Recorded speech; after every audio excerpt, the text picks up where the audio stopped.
In between the caves of Bluejohn Canyon, a man was recording his final message to his family. My name's Aron Ralston. My parents are Don and Larry Ralston of Englewood, Colorado. Whoever finds this, please make an attempt to get it to them. Aron Ralston was born on October 27, 1975 in Marion, Ohio. When he was 12, his family moved to Denver, where he learned skiing and backpacking. He later studied mechanical engineering and French at Carnegie Mellon University and worked as a rafting guide in the summers. After college, he became a mechanical engineer at Intel, but left in 2002 to follow his passion for climbing. Aron moved to Aspen, Colorado, and set a goal to climb all 59 of Colorado's peaks over 14,000 feet solo in winter. But as Aron chased his dream of climbing Colorado's tallest peaks, he started taking bigger and riskier challenges. He often went out alone into the wild, facing tough winter conditions and steep climbs. On one trip, he even survived a dangerous avalanche. His love for adventure was strong, but it also meant he took chances that others wouldn't. Then, in 2003, Aron decided to go on a solo hike in Utah's remote canyons, a trip that would change his life forever. On April 26, 2003, Aron Ralston went canyoneering alone through Bluejohn Canyon in southeastern Utah. He was an experienced outdoorsman and believed this particular trail was one he knew inside and out. He had arrived at Canyonlands National Park on April 25th, the day before the incident, to explore the ravines, which could be 30 meters deep and less than 1 meter wide. The night before his hike, Ralston parked his car and slept in it, planning to start hiking immediately the next morning.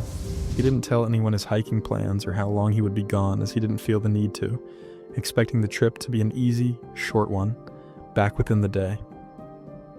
By 9:15 a.m. on the day of the incident, Ralston began biking to the Bluejohn Canyon. He took only enough food and water to last him a few hours, packing just 2 burritos and 1 bottle of water, not expecting a long trip, and planning to return to his truck later that night. When he reached the canyon's opening, he locked his bike and continued on foot. Around 2:45 p.m., only 5 hours after he started, as he was descending a lower section of the slot canyon, Ralston stepped on a loose boulder. The boulder dislodged, first smashing his left hand, then crushing his right hand and pinning his wrist against the canyon wall. He was trapped by an 800-pound chalk stone, deep within the canyon, about 50 miles from civilization, with no way to call for help. He was 30 meters below the surface and 20 miles from the nearest paved road. Knowing it would take at least a few days for people to notice he was missing, Ralston's immediate focus was on surviving until someone could find him.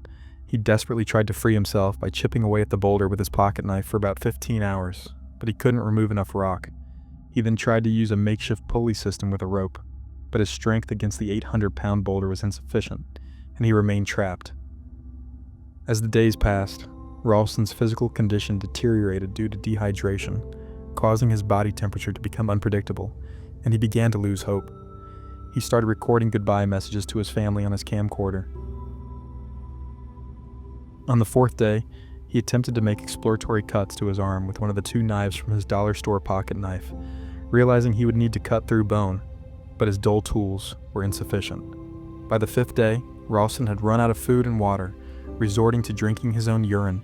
He carved his name, birth date, and presumed death date into the sandstone canyon wall and videotaped his last goodbyes to his family and friends, including his last will and testament.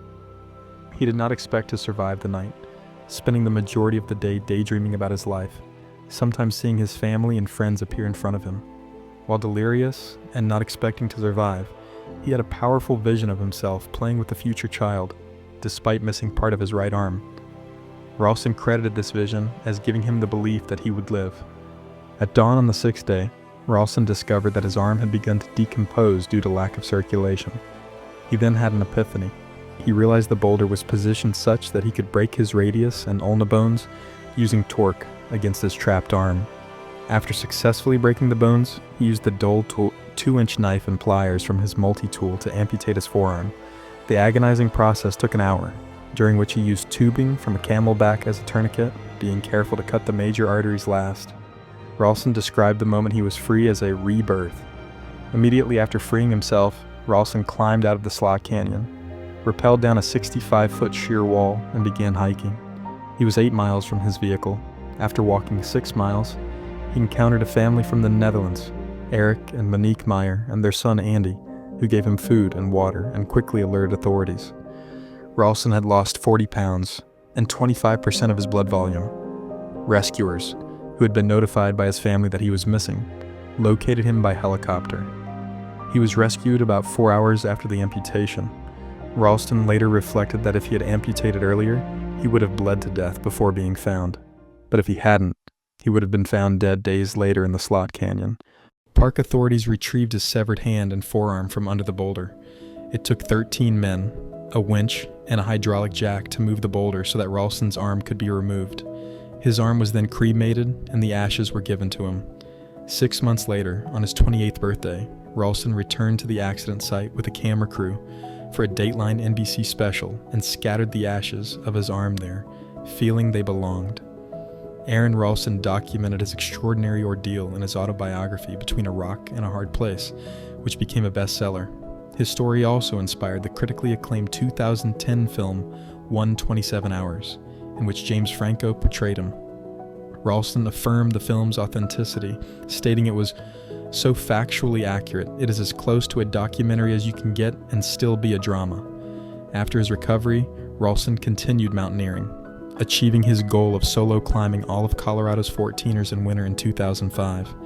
He now shares his powerful story of survival and resilience as a motivational speaker, receiving honoraria for his corporate speaking appearances.